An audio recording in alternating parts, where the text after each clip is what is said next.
আজ আমরা বেরিয়ে পড়লাম ফুডঘরে ঘুরতে যাওয়ার জন্য। আমরা ছিলাম তিনজন, আমি, সোহেল আর শামিম। আর আমাদের সাথে আরো তিনজন ছিল, দীঘায় ফ্রেন্ড হয়েছিল তারা ছিল সোহেল, কাইফ আর রকি। আমরা সবাই মিলে কিছুটা পথ যাওয়ার পথে সামনে দেখি অনেকটা বড় মিছিল হচ্ছে।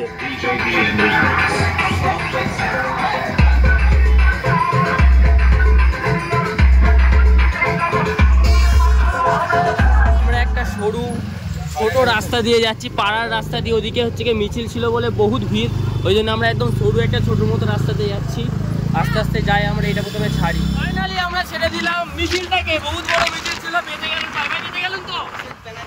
ভাই বেঁচে গেলেন? মালুম है तेरे बाप को मत सिखा। আরাম। এবারে আমরা যাবো ডাইরেক্ট ফুডঘর। ফাইনালি কাছাকাছি চলে আসলাম ফুডঘরের। আর এই মাঠ দেখা যাচ্ছে, এই মাঠটা আমাদের পুরো বাটানগরের মতো মনে হচ্ছে। আর এই মাঠের সামনেই রয়েছে একদম অনেক বড় করে শাকসবজি, ফল, অনেক কিছু বিক্রি হচ্ছে। আমরা ফাইনালি চলে এসেছি ফুডঘরের কাছে। এইটা হচ্ছে কি ফুডঘরের একটা বেস্ট প্লেসও বলতে পারো। এখানে আসতেই প্রথমে চোখ গেল হচ্ছে কি 2-3টে ছেলে নদীর মধ্যে অনেকটা দূরে যাচ্ছে সাঁতার কাটতে। আর এখানের ওয়েদারটা পুরো দেখার মতো ছিল।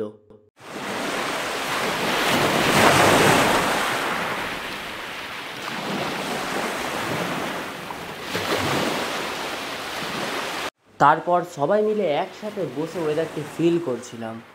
এবার আমরা এখান থেকে বেরিয়ে সেই একদম ওই সাইডে যাব। ওই সাইডে হচ্ছে দেখার মতো প্লেস আছে। আমরা সবাই এক সাইডে বসে এবারে গল্প করছিলাম। শামিম আর সোহেল দুজন মিলে গেছে ওদিকে বাইক নিয়ে আসতে। ফাইনালি ওরা দুজনে চলে এসেছে। সামনে রয়েছে সোহেল আর পিছনে রয়েছে শামিম, দুজন মিলে আসছে বাইক নিয়ে। बहुत तेज हो रहा है, बहुत तेज हो रहा। ফাইনালি আমরা চলেই এলাম। আর এখানে রাস্তা আঁকা বাঁকা, আর ওদিকে দেখে নাও সেই গাছগুলো দেখা যাচ্ছে যেখানে সবাই ফটো তোলে।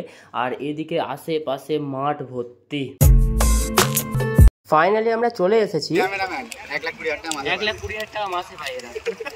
बहुत तेज हो रहा है, बहुत तेज हो रहा। এবারে আমরা এখান থেকে বেরোবো। তার প্রথমে এখানে দেখিয়ে দিই যেটা রয়েছে এই পিছনে যে গাছটা দেখতে হচ্ছে, এই পিছনের গাছটা থেকে সবাই ছবি তোলে। আর ক্যামেরাম্যানকে একটু রাগিয়ে দিয়েছি বলে ক্যামেরাম্যান এখন ভালো করে ক্যামেরা ধরছে না, খালি নিচের দিকে আর উপরের দিকে। এবারে বলছি এবারে গাছটা দেখা, তারপরে অল্প করে গাছটা দেখিয়ে আর আমার দিকে যখন করে তখন আমাকে আর দেখায় না, তখন অন্য কিছুই দেখাচ্ছে। समझ रहे हो आप समझ रहे हो।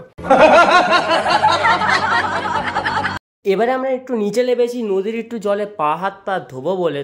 আর এই নিচে থেকে পিছনের দিকে যে ব্যাকগ্রাউন্ডে আছে খুবই দেখার মতো থাকে। তাই বেশি দেরি না করে আমরা একটু ছবি তুলে নিই। আচ্ছা। এখানে এসে আমাদের সন্ধেও হয়ে গেছে। আর এখানে সন্ধ্যের সময় ওয়েদারটা খুবই সুন্দর ছিল। আর আমরা সবাই মিলে এখানে বসে একটু আড্ডা মারছিলাম।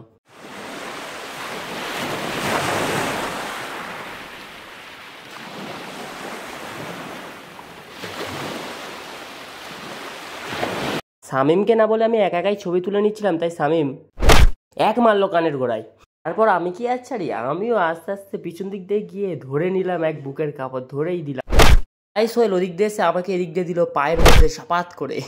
আমিও একটু সোহেলকে ধরিয়ে দিলাম কাছে এসে।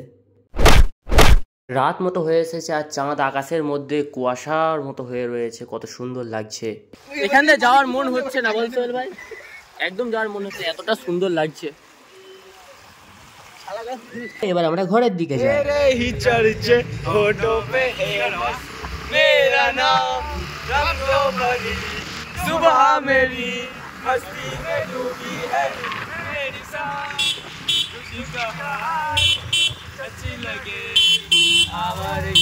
মুঝে अच्छी लगे बस यही मेरा বাতোं से अपने पुकार जाने। সামনে এখন গান গাইতেছিল, ভুল থেকে কেটে গেল।